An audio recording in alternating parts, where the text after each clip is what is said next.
bien écoutez, nous sommes le fameux dimanche où Marine Le Pen a décidé d'organiser un rassemblement, non pas juste un rassemblement de soutien à elle-même, ça en politique c'est plutôt fréquent et ce serait logique, mais un soutien qui contribue en fait à intimider les juges, à leur mettre une cible dans le dos, à contester la justice. Alors on pourrait croire que conformément à son programme, elle trouverait la justice trop laxiste, puisque c'est ce qu'elle n'arrête pas de raconter. Tolérance zéro, plus d'aménagement de peine, prison directe à la première infraction. Non, elle conteste la justice pour tous les Français parce qu'elle est plus laxiste, sauf que quand c'est pour elle, là, elle est beaucoup trop dure la justice. Donc on voit aussi toute son hypocrisie, ce système en fait judiciaire à deux vitesses qu'elle voudrait. Un système très très ferme pour tous les Français, mais sympathique avec elle-même. C'est vrai que quand c'est ça le programme à la présidentielle, ça fait un peu peur qu'ils veulent accéder à la plus haute marche de responsabilité dans ce pays, la présidence de la République. Et donc oui, ça nous a interpellés. Ça a percuté l'ensemble de la classe politique, l'ensemble de la classe associative, l'ensemble des syndicats. On en a beaucoup discuté entre nous. Et vous voyez, nous, la gauche, les écologistes, ce n'est pas une caserne. C'est-à-dire que chacun a des sensibilités différentes, des modalités d'action différentes. Chacun a aussi dans ses modalités de décision, des statuts différents, des écosystèmes différents. Et nous respectons cela. En tant qu'écologistes, on n'a jamais donné de leçon de morale aux gens. Les gens savent ce qu'ils ont à faire, savent ce qui est proposé, ils décident d'y aller ou pas. Nous avons noté qu'il y avait ce rassemblement qui est un peu un rassemblement spontané aujourd'hui, un rassemblement d'urgence, une première réaction instinctive. Nous avons noté qu'autre chose s'organisait le 12 samedi prochain et nous y serons aussi parce que retenez bien que quand il s'agira d'alerter sur les atteintes de Marine Le Pen, du Rassemblement national à la justice et à l'état de droit, nous serons toujours là. C'est très très simple pour nous. Voilà. Donc on est là, on sera toujours là et on espère que ces manifestations, ces rassemblements se passeront le mieux possible. Mais je pense que beaucoup de Françaises et de Français qui ne peuvent pas forcément venir place de la République manifester seront très contents devant leur chaîne d'actualité en direct de ne pas avoir que des images de Marine Le Pen toute la journée. Donc voilà en partie pourquoi nous sommes là, comme nous l'avons toujours été, comme nous le serons toujours. Et on n'est pas là pour débattre de qui est là, qui n'est pas là, pourquoi faire. Enfin voilà, nous on est là, on parle pour nous, on est content de voir que la place commence à se remplir et on est très inquiet pour la démocratie. Ce qui s'est passé cette semaine est quand même incroyable parce que on a beaucoup débattu de la peine de Marine Le Pen, là où le sujet n'était pas sa condamnation mais son infraction. C'est ça qui est grave. J'ai entendu des politiques tout d'un coup dire oui mais quand même, mais en réalité en tant que politique on doit défendre l'exemplarité des politiques. Les politiques doivent être, ils sont comptables judiciairement, ils doivent l'être comme tous les Français, mais ils sont en plus comptables politiquement. Et donc évidemment que ça les engage. Il n'y a pas la délinquance d'un côté des Français et de l'autre côté la délinquance en col blanc qui serait moins grave, plus acceptable, avec laquelle il faudrait être clément. Sinon qu'est-ce que ça veut dire? Que quand on fait de la politique, on est au-dessus des Français devant la justice. Ce serait extrêmement grave que de dire ça. C'est pas un hasard si les lois se sont renforcées. C'est parce que, actualité après actualité, on s'est rendu compte que oui, la justice était laxiste avec les politiques et qu'il devait être exemplaire pour rétablir aussi la confiance dans la politique. Donc ça nous paraît assez logique et on continuera à le dire aussi longtemps qu'il le faudra. Qu'est-ce que vous pensez Peut-être M. Bayard va dire un petit mot avant et après on répondra à vos questions.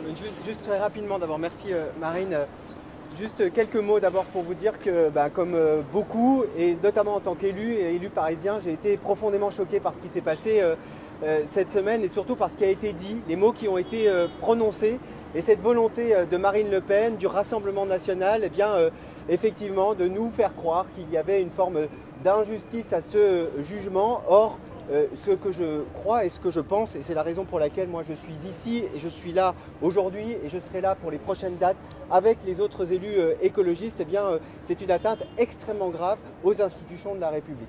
Et lorsqu'il y a une atteinte grave et aussi grave aux institutions de la République, les écologistes ont toujours répondu présentes et présents. C'est la raison pour laquelle moi je pense extrêmement important que nous soyons et que nous occupions la rue pour dire notre attachement à l'état de droit, parce que sans état de droit, pas de démocratie, et puis pour aussi dire et redire notre opposition au Rassemblement national, à ces méthodes qui sont des méthodes de voyous, qui sont des méthodes qui visent à instaurer un système judiciaire à deux vitesses, qui les préserverait d'une certaine manière et qui serait extrêmement sévère avec les autres. Non, ce n'est pas le système et ce n'est pas ce que nous défendons.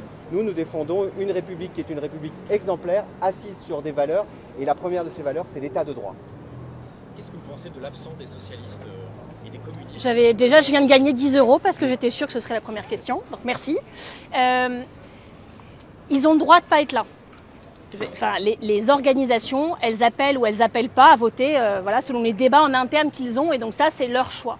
Après, moi, je ne comprends pas complètement. Et surtout, les arguments qui sont utilisés pour ne pas être là, je les trouve un peu bizarres. Voilà. Donc, pour tout vous dire, j'ai l'impression qu'il y a une forme de contorsion, on coupe les cheveux en quatre pour justifier pourquoi on n'est pas là. Il nous est arrivé de manifester avec tout type de partis politiques. Parce que nous, ce qu'on regarde, c'est le mot d'ordre. Si on commence à chaque fois à regarder, à compter tous les gens de la manifestation et à regarder s'il y en a un qui nous plaît pas dedans pour dire du coup j'y vais pas, alors il ne fallait pas marcher contre l'antisémitisme la fois dernière. Alors il fallait pas marcher dans les différentes marches où il y a toujours eu des gens avec qui oui on n'est pas dans les mêmes familles politiques, on n'est pas toujours d'accord.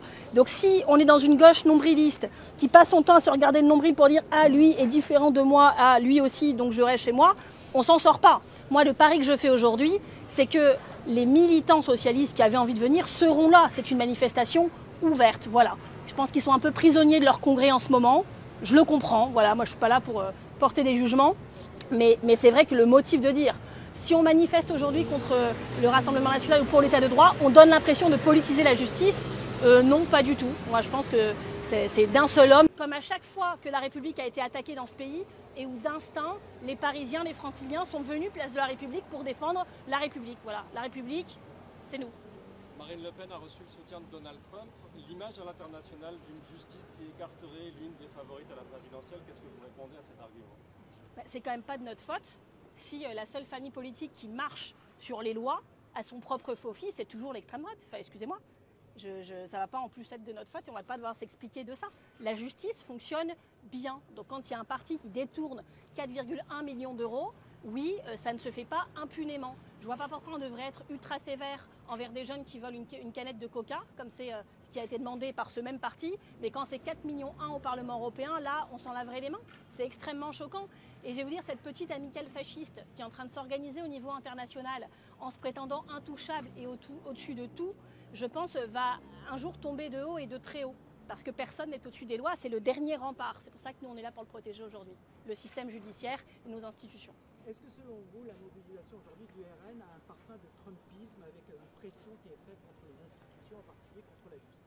C'est une question très intéressante. Alors il se trouve que moi, ce matin, je suis partie d'Hénin-Beaumont. Donc comme je fais les allers-retours, j'y retourne tout à l'heure. Je vis ça avec une saveur particulière. D'ailleurs, je me suis demandé si le bus du RN, j'aurais peut-être pu le prendre pour covoiturer, puis en leur disant « laissez-moi République », vous voyez, j'aurais économisé un billet de train. En fait, moi, j'ai constaté depuis des années que la stratégie de mon maire, Steve Briouat, de ma députée Marine Le Pen, c'était de faire une sorte de stratégie de dédiabolisation. D'ailleurs, ils n'ont jamais dit « on n'est pas le diable ». Ils disent « on a une stratégie de dédiabolisation ». Donc, ce qui montre bien que s'il y a besoin d'une stratégie, c'est qu'il y a un problème au départ. J'ai l'impression que depuis quelques jours, il y a un virage à 180 degrés. Ils ne sont plus du tout dans une entreprise de normalisation, de gommer les aspérités. Ils sont dans une entreprise de toujours plus, voilà, un truc d'audace totale qui est un peu... Il faut reconnaître quand même que c'est assez spectaculaire. Je pense que chaque politique ne serait... Moi, je ne serais pas capable de faire ça.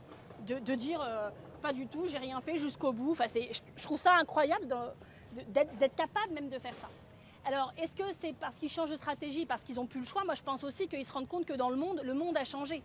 Et que autant il y a 10 ans, le Rassemblement national, ça faisait peur. Et donc, pour capter des voix, il fallait se banaliser, se normaliser et se faire passer comme elle l'a fait, hein, comme voilà, une sainte qui passe son temps à s'occuper de ses chats et de ses pétunias. C'est ça l'image qu'il fallait donner aux Français. Là, tout d'un coup, comme le monde politique se brutalise, comme le débat public se brutalise, j'ai l'impression qu'ils rentrent dans une phase où ils vont complètement assumer, beaucoup plus.